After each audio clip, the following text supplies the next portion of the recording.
But I want to say one thing to the American people. I want you to listen to me. I'm going to say this again.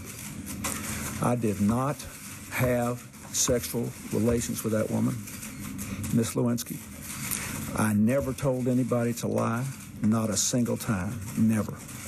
These allegations are false, and I need to go back to work for the American people. Thank you.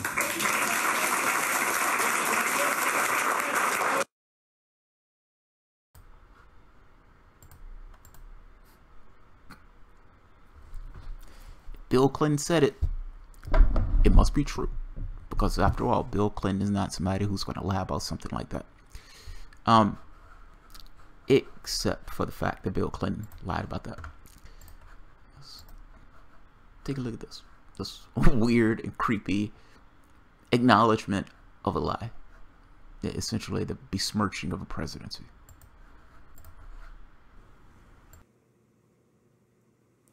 Good evening. This afternoon in this room, from this chair, I testified before the Office of Independent Counsel and the grand jury. I answered their questions truthfully, including questions about my private life, questions no American citizen would ever want to answer. Still, I must take complete responsibility for all my actions, both public and private. And that is why I am speaking to you tonight. As you know, in a deposition in January, I was asked questions about my relationship with Monica Lewinsky. While my answers were legally accurate, I did not volunteer information. Indeed, I did have a relationship with Ms. Lewinsky that was not appropriate. In fact, it was wrong. It constituted a critical lapse in judgment and a personal failure on my part for which I am solely and completely responsible. But I told the grand jury today, and I say to you now, that at no time did I ask anyone to lie, to hide or destroy evidence, or to take any other unlawful action. I know that my public comments and my silence about this matter gave a false impression. I misled people, including even my wife. I deeply regret that. That's a president addressing the public. I remember this. This is within my political memory. And I thought it was the weirdest thing I had ever seen. Now, presidents diddling the staff is not necessarily something that's new. John F. Kennedy had all sorts of flings. But it's strange to see the president of the United States, and understand this position has a certain esteem and authority associated with it, particularly back then in the 90s. And making this weird statement, essentially saying publicly to the world, I cheated on my wife. I lied about cheating on my wife.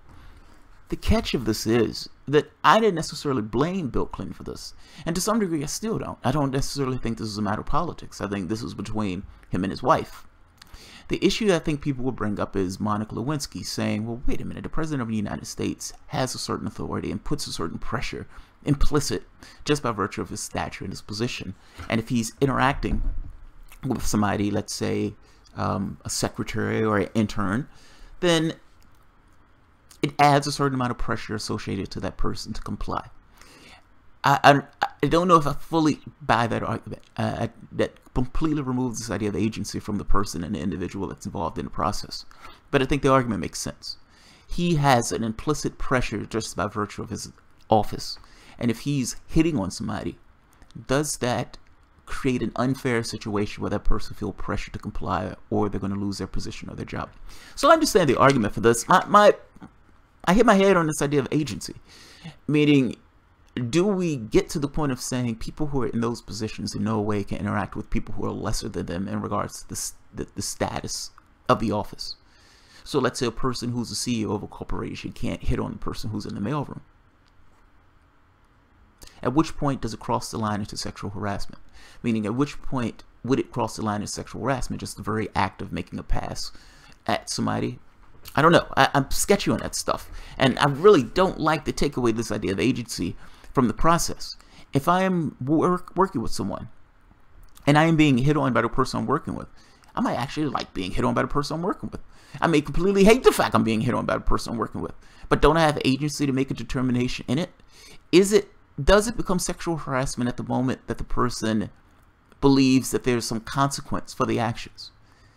And understand the problem with this is, at any point, there could be a consequence for the action if the person doesn't necessarily comply.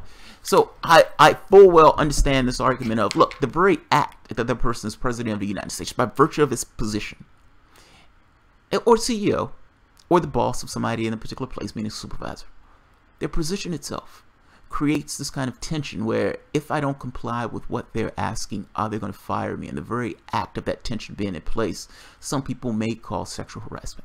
I'm saying I understand the argument. But in this very specific case, the president of the United States comes clean. Okay, you got me. You got me. I was diddling the intern. I was diddling the help. You got me. Now, the catch with this, and the problem with this is, Bill Clinton has allegations that go beyond the Monica Lewinsky thing. I mean, they caught him on the Monica Lewinsky thing, and I gotta be honest, Republicans were going into his personal life, and because they went into his personal life in this way, and it was so over the top and so rabid in the way they went after the guy, that Bill Clinton left that office with like a 70% approval rating. So their attacks on him actually backfired.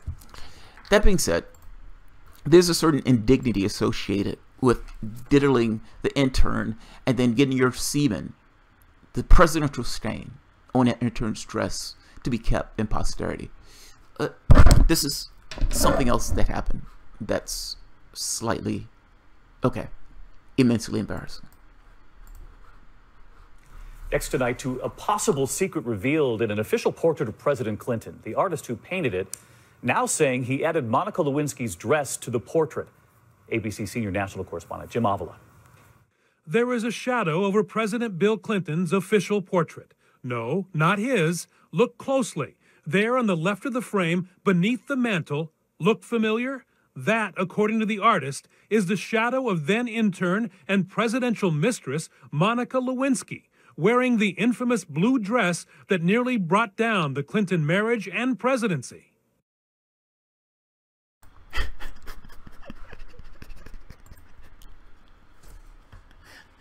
Come on, that's funny. That's funny. It's the presidential stain. And the artist who painted the man's official portrait put the semen stained dress, the Bill Clinton, the little Bill dress, the semen stained dress, in the portrait itself to commemorate the fact that Bill Clinton cheated on his wife and got his semen on the dress of an intern that eventually allowed the Republicans to go impeach the president. It's amazing and embarrassing. It's amazing. Bill Clinton's issues go beyond diddling the intern, getting his semen on the dress. Unfortunately, Bill Clinton has a slew of sexual rape allegations that have trailed him ever since he's been in Arkansas.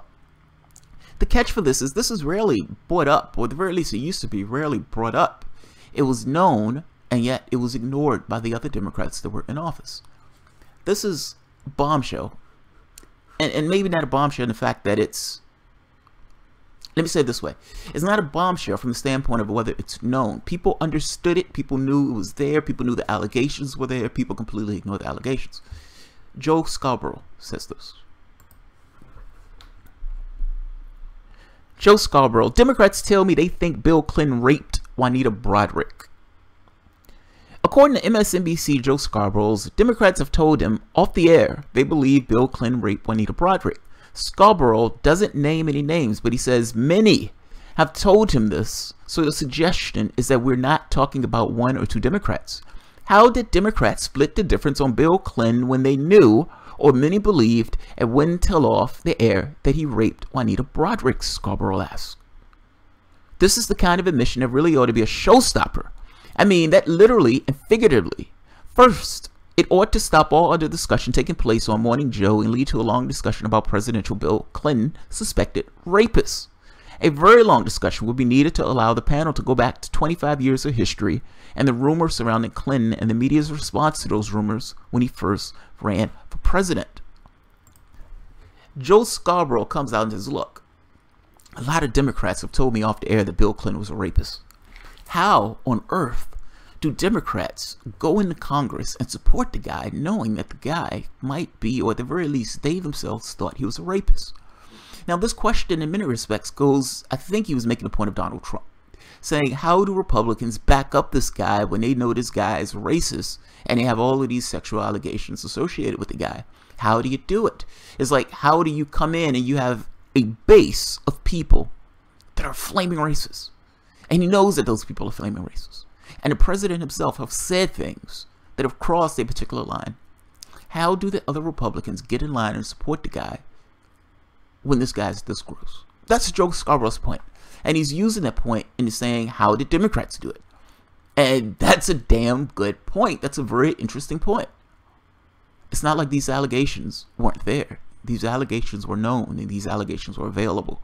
What it boiled down to is Democrats thought they found somebody who was a winner, so they didn't necessarily care about the fact that that winner might have been a rapist. This is Juanita Broaddrick. Bill Clinton has already said, I did not have sexual relations with that woman. He didn't turn around and say, okay, you got me. You got me. Is it possible that this horn dog did have sexual relations with several women, and some of those women didn't actually want to have sexual relations with that particular horn dog? This is Juanita Broaddrick.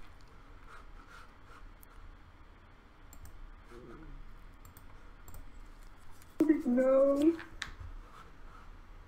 I didn't want this to happen. You wouldn't listen to me. Did you resist? First, Juanita Broaddrick's story begins in 1978. She was a registered nurse who had started her own nursing home in Van Buren, Arkansas. Bill Clinton was the state attorney general who was running for governor. I believe the people expect me to be ready to be governor if I'm elected. I thought he was just something that was really going to be good for Arkansas. But he was a very charismatic man that had bright ideas for our state. And I just really liked him. Broaddrick, whose married name at the time was Juanita Hickey, says she was so impressed with Clinton she volunteered to hand out bumper stickers and signs, her first and only political campaign. Broaddrick says she met Clinton for the first time when he made a campaign stop at her nursing home in the spring of 1978, when these pictures were taken. While he was there visiting, he said, if you're ever in the Little Rock area, please drop by our campaign office. And he said, well, be sure and call me when you come in. Call down to the campaign office. Broaddrick says not long after that conversation, she did go to Little Rock for a nursing home meeting held at the Camelot Hotel, now the DoubleTree. She says she checked into the hotel and the next morning called Clinton campaign headquarters. She says she was told Clinton was at his apartment and to call him there. I did call and ask him if he was going to be in the headquarters that day, and he said no, that he didn't plan to be there. He says, why don't I just meet you for coffee in the Camelot coffee shop? But Broaddrick says Clinton called later.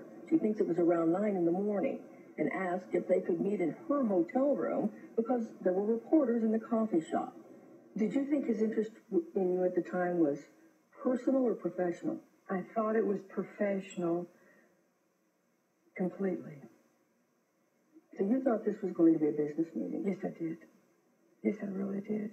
Did you have any qualms at all about him coming to the room? I was a little bit uneasy, but I felt a real friendship toward this man, and I didn't really feel any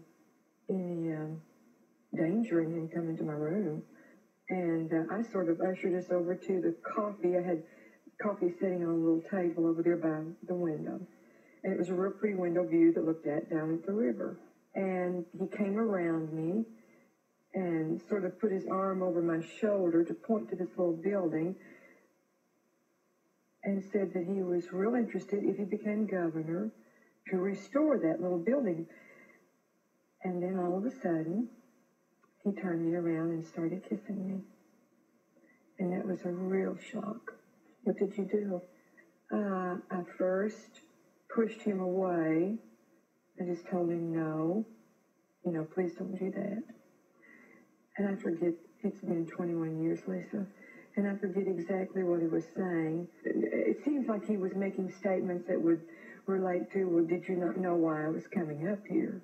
And I told him at the time, I said, I'm married, and I have other things going on in my life, and this is something that I'm not interested in. Had you, that morning or any other time, given him any reason to believe you might be receptive? No, none whatsoever. Then what happens? Then he tries to kiss me again. And the second time he tries to kiss me, he starts biting on my lip. Just a minute. He starts to bite on my top lip, and I try to pull away from him. And then he forces me down on the bed. And I just was very frightened. And I tried to get away from him, and I told him no. And I didn't want this to happen. But he wouldn't listen to me. Did you resist? Did you tell him to stop? Yes, I told him, please don't. He was such a different person at that moment. He was just a vicious, awful person. You said there was a point at which you stopped resisting. Yeah. Why? It was a real panicky situation. And I was even to the point where I was getting very noisy, yelling, and to please stop.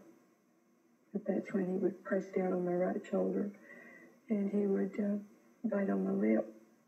Broaddrick also says the waist of her skirt and her pantyhose were torn. When everything was over with, he got up and straightened himself, and I was crying at the moment. And he walks to the door and calmly puts on his sunglasses. And before he goes out the door, he says, "You better get some ice on that." And then he turns and went out the door. On your lip? Yeah. She estimates Clinton was in her room less than 30 minutes. Is there any way at all that Bill Clinton could have thought this was consensual? No, not with what